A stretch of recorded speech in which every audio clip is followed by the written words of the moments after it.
Hey everybody, welcome back to the channel. I'm Joe, and this is Heroes of Rock. And today I really have a really cool video for you. It's something that I call the 11 secrets that I have learned while trying to play Eruption at 64 years old. So I want you to sit back and grab a cup of coffee, grab your guitar, and let's discover the 11 secrets I've learned while learning to play Eruption at 64 years old. Today on Heroes of Rock. Heroes of Rock! Heroes of Rock!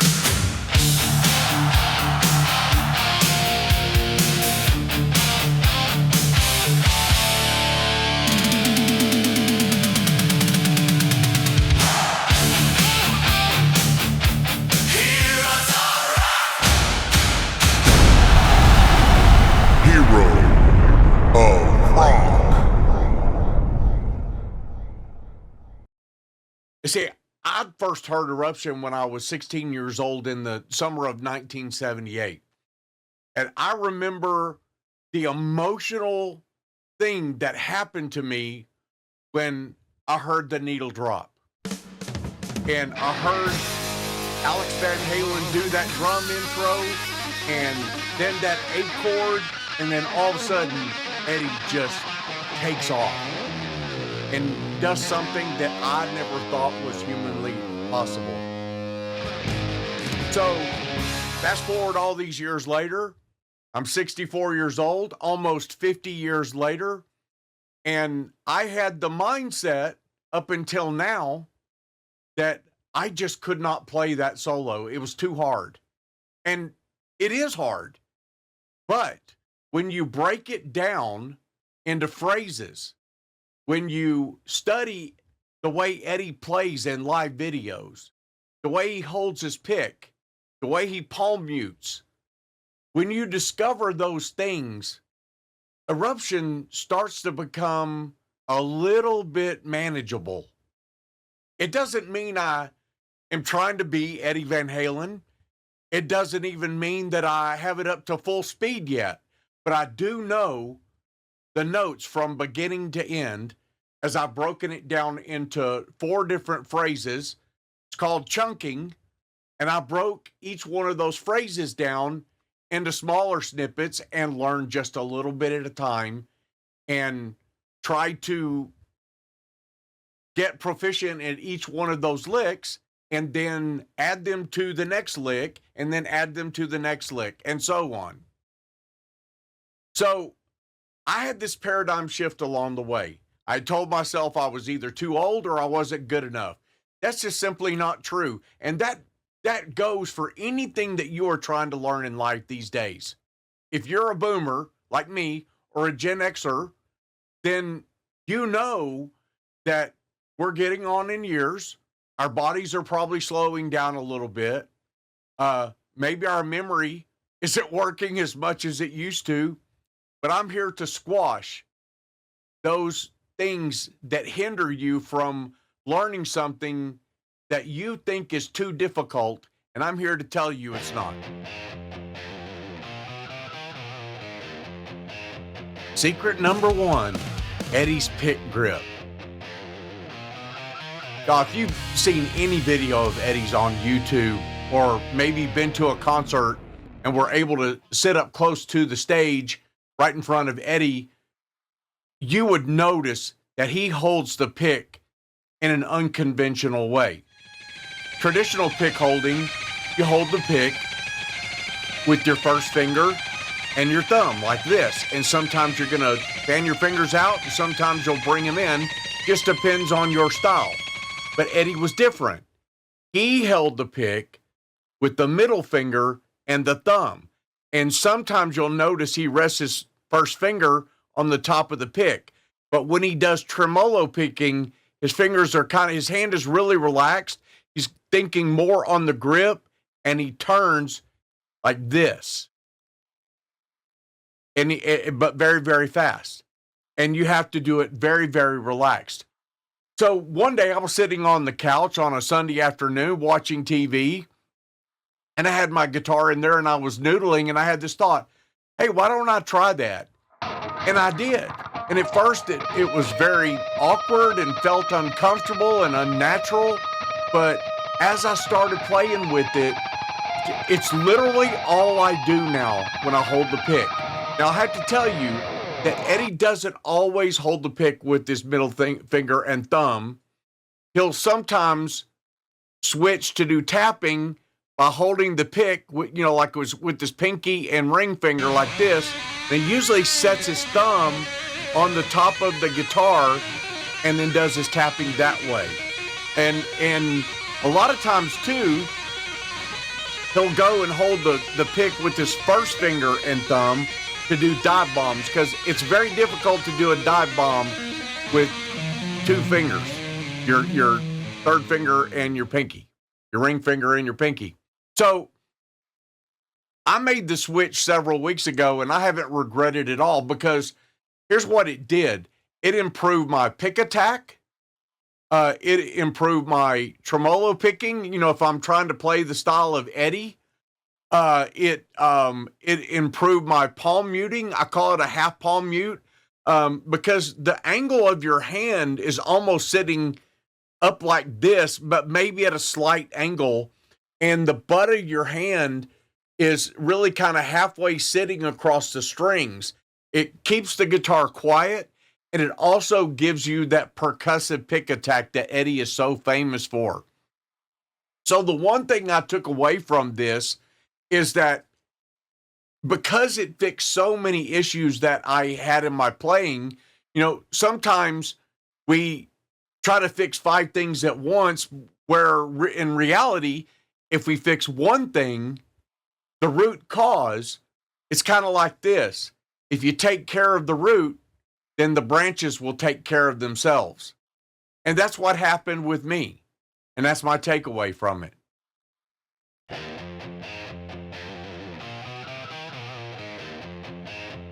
Secret number 2, relaxation creates speed. That's right, you heard it.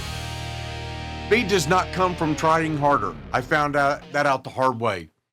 Speed comes from learning to relax all the muscles in your upper body, your upper arms, your forearms, and your hands, and you're isolating whichever finger or fingers that you're doing is for according to any lick.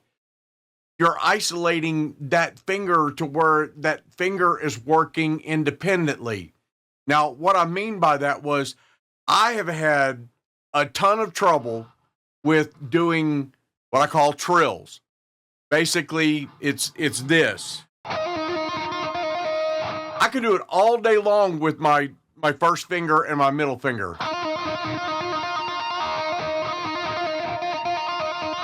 The problem I have is being able to do it with my ring finger. I actually had an accident back in the 90s. I fell. I was actually showing off, and I did a high kick. I used to do that on stage back in the day, and I kicked my leg out basically from under me, and I landed halfway in the grass, and my left arm and my left ribs landed on a sidewalk, and I broke 3 ribs, and I hurt my elbow really bad, and I had numbness in my left hand for a long time. It took about a year to recover from that. But my ring finger is just a lot slower than my other, even my pinky's faster. But a lot of guitar players experience this anyway without ever having some kind of an injury. It really comes from relaxation. And whenever you practice any licks like doing trills, use a metronome and then work on isolating your middle finger on the neck, for instance. Let me switch cameras here. Eddie does a lick in the third phase, and he does a trill on the third string on the first phrase. Second phrase, he's on the fourth string, and it lands like this. He does a trill on the fourth string, like that. And he goes back on the third phrase of that lick and does a trill on the third, but he walks it down. That lick right there. Well, with my first finger and middle finger, I can do it really quick. I don't have any problem. But with my ring finger, and I've been working on this for a few weeks now, it's getting better, but it still feels awkward. And that's just because I'm not used to doing it. I used the excuse of the injury for years and years and years.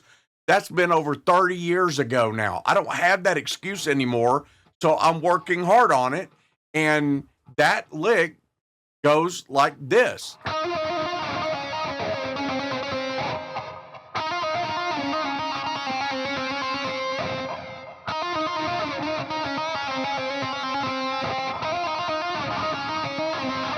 See, I still feel myself tensing up.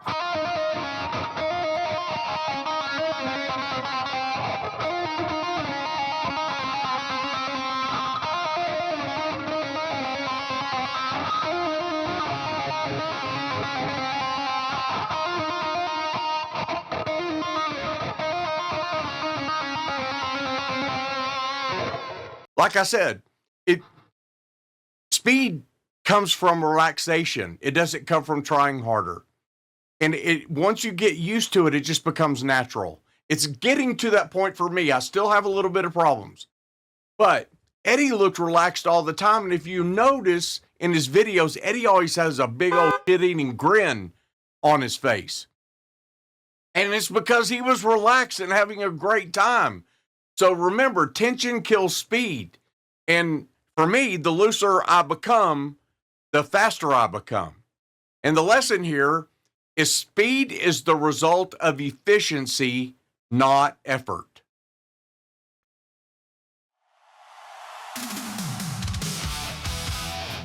Secret number 3, economy of motion. So you guys, if you ever watch Eddie's playing, he doesn't move his hands very much. They're very, very, very minimal, small movements. Speed comes, again, from economy of motion. It comes with relaxation. The two, secret number 2 and secret number 3, really tie into each other. And that's why the tremolo picking is because it's very, very minimal movement. And the trills are very minimal movement. And I've been working on my grip, whether I throw my thumb over the top or whether I put it behind the neck like this. I'm trying to figure out which one works the best. So far, I've done it for a few weeks this way. And that works okay, but I can still feel my hand tensing up. Whereas this way,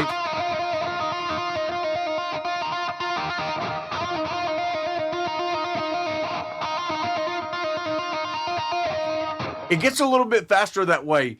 And if I could hold the guitar up and look, my finger, I'm really trying to just make my finger move at a minimum like this. And the faster you go, the lower you get. There's a fine line that you have to figure out. So smaller movements produce cleaner playing for sure. And the takeaway from this, the lesson, fast players don't move faster. They simply move less.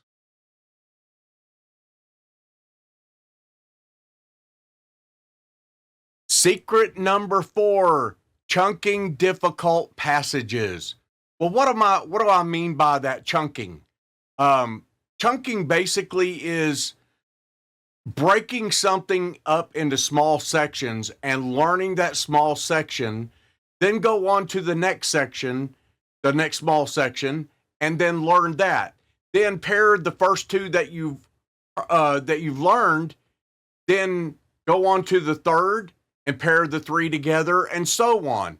And in the case of Eruption itself, I've actually chunked it into 4 different phases. Phase 1, 2, 3, and 4. Phase 1 is the part that starts like this.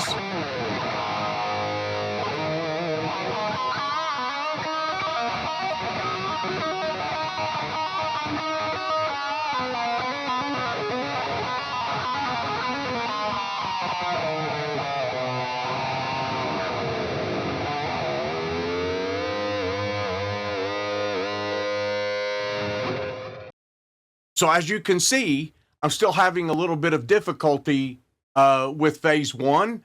If I work on that by itself, after a while, I get pretty good at it. I'm still not up to speed. I think I'm still learning and learning muscle memory and trying to figure out how to do economy of motion. And relaxation and all those things that I've just told you about. But chunking the first part, of course, you know it starts on an A chord. And then Eddie starts on this note.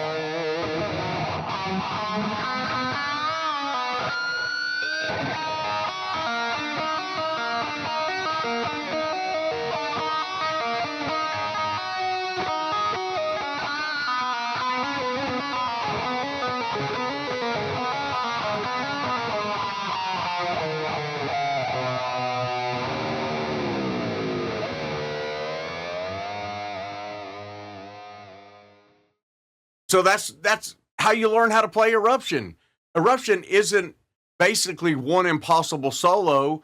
It's actually a collection of small phrases. You learn one phrase, you connect the phrases. Suddenly the impossible actually becomes more manageable. The big takeaway from this is big goals are accomplished one victory at a time.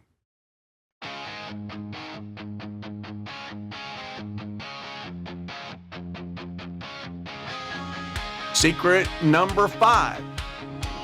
Slow playing isn't just for beginners. Now, what do we mean by that? I was just showing you in secret number 4 about chunking. What do you do with slow playing? Well, what you do is you chunk in slow motion, basically. You know, what I do is I break down the solo and I listen to it off of YouTube or something like that, and I slow it down to half speed so I can hear what Eddie's phrasing is all about. And so what I've basically discovered in, say, for instance, phase 1, I've learned this.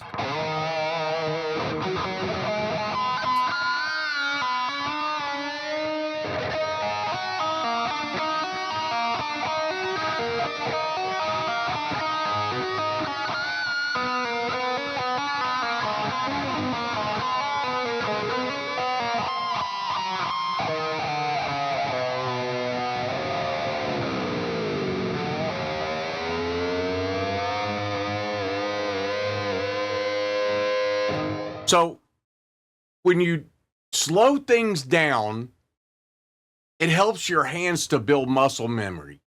It helps you to figure out where your technique is going wrong.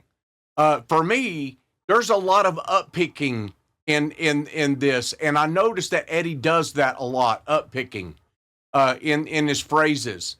When he does the phase 2, for instance.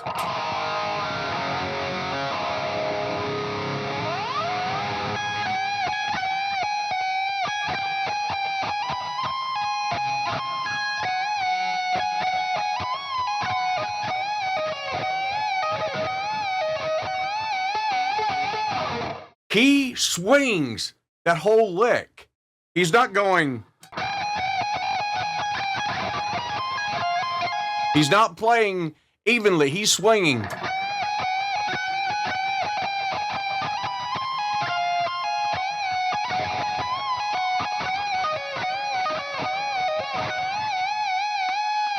And if you speed that up, you're going to get really close to what Eddie Van Halen is doing.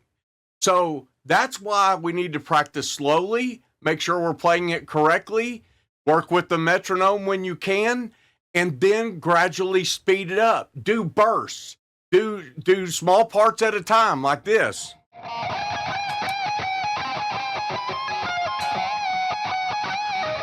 And so on. But he's doing like this.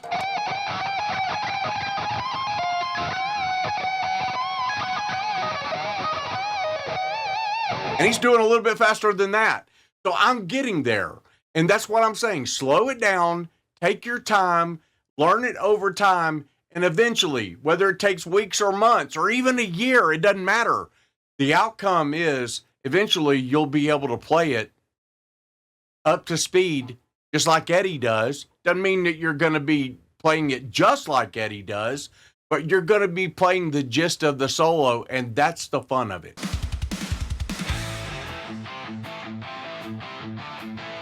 Secret number 6, confidence comes after repetition. That's right. Confidence didn't come from me at first.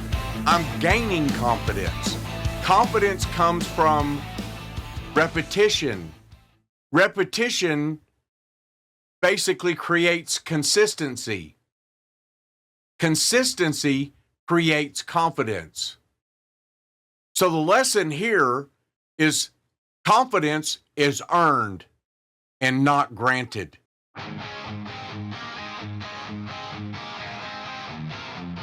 Secret number 7, your brain gives up before your hands do. What do I mean by that?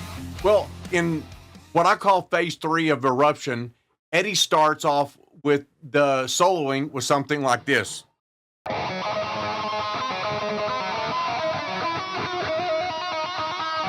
Something like that. That was actually one of my better takes. So I'll let that live. So what I mean by that is that part just seems like a tongue twister to me. If we slow it down, this is what I'm actually doing.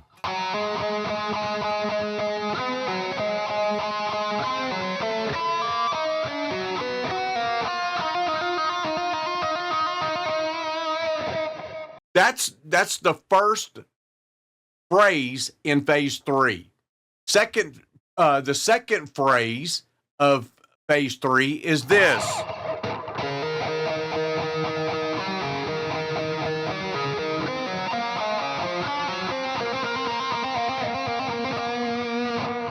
That's a little different, but the same, basically the same idea. It's just it's kind of more in key with the song, I guess, is what Eddie was thinking in that. Then he goes back to the next phrase.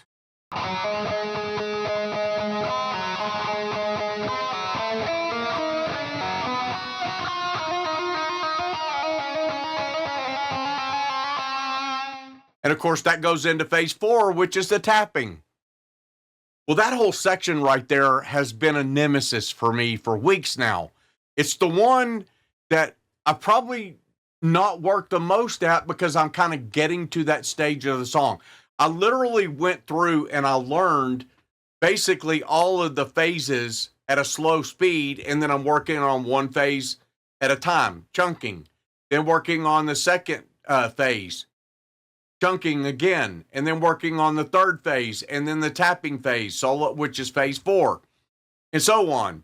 And then, of course, the dive bomb at the very end, where Eddie dive bombs it and holds it down a couple of octaves. And then, of course, you can hear the tape echo, keeps going and everything. I don't have one of those tape echoes, so I'm not going to be able to do that. But my point in all of this is usually my brain quits first instead of my hands. And basically, I've had to teach myself to stay with the process, and I know that it's going to change everything. So the takeaway from this is, don't confuse discomfort with inability. You'll get it.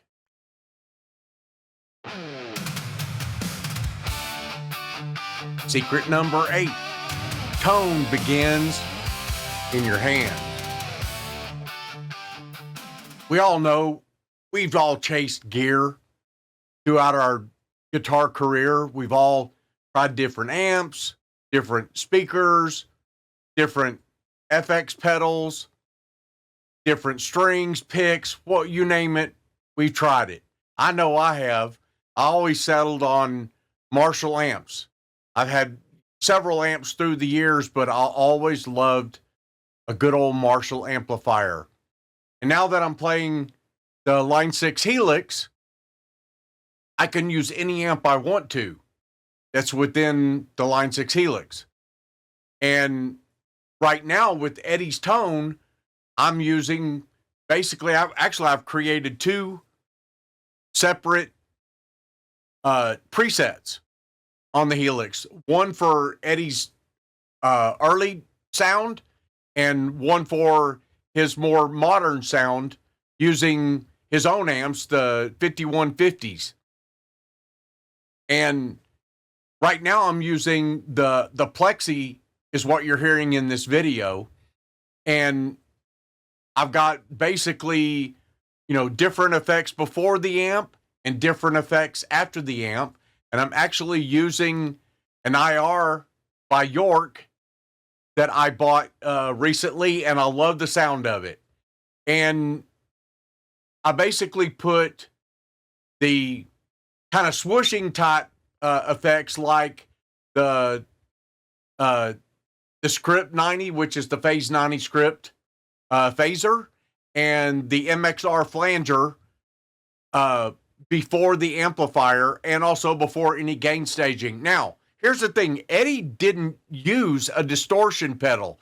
And I have a video here that I'm going to play for you. It's Eddie talking to some Fender reps, I believe, talking about some upgrades they had made to the Wolfgang model guitar. And you're going to be surprised what Eddie says. I've never used or owned any distortion pedal. Right. Nothing, I always use the guitar cable straight to the amp. A lot of people, until they actually play my guitar through one of my amps, then they go, Billy Corgan, Smashing Pumpkins, he interviewed me once. Right. And it was up in the studio, and my rig happened to be set up, and I was playing, he walked in, and he kind of nervously said, "Can I try it?" I go, "Sure." He turned it up, and it was just uncontrollable for him, And he goes, "Where's your distortion pedal?" I'm going, "There isn't one." If you have a great sounding guitar, a quality instrument, and of course a good amp, and you know how to talk or make the guitar talk, that's the key. Isn't that amazing? Eddie didn't use a distortion pedal. And what did he tell you? It only takes a great amp, a great guitar, and these right here, and a vocabulary that you create with those hands. And that's what he used. So the takeaway from this, gear matters, but your hands matter more.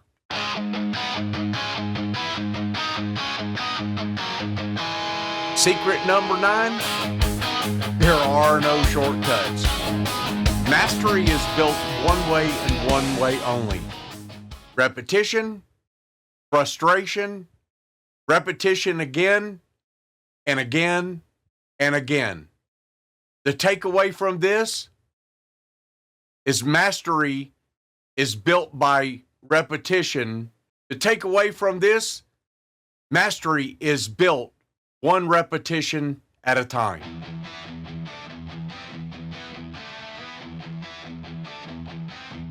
Secret number 10, age is not the limiting factor. Y'all, I'm 64 years old, and I first heard Eruption when I was 16 back in 1978.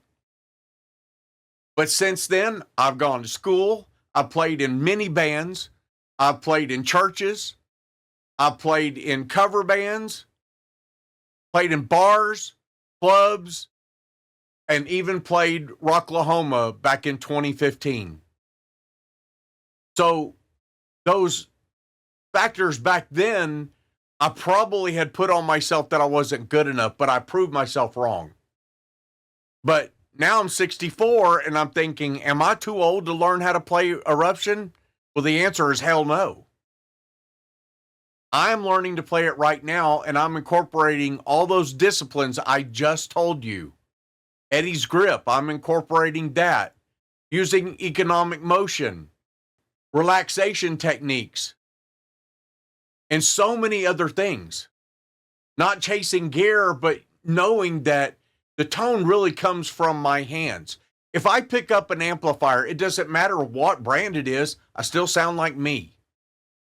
So I have let go of that recording inside my head that says, you're just too old to play that. Well, I'm not. And I'm going to prove it to you when I play it live soon, I hope. So the lesson in this, your mind ages faster than your hands.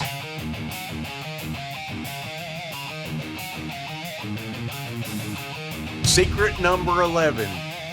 Eruption changed more than just my guitar playing. This Eruption challenge stopped being more about Eddie, but more about myself and learning discipline, humility, persistence, and growth. The biggest thing I learned wasn't a guitar technique. It was that I was still capable of becoming better. The lesson in all of this, sometimes the greatest thing you discover isn't the song, it's yourself.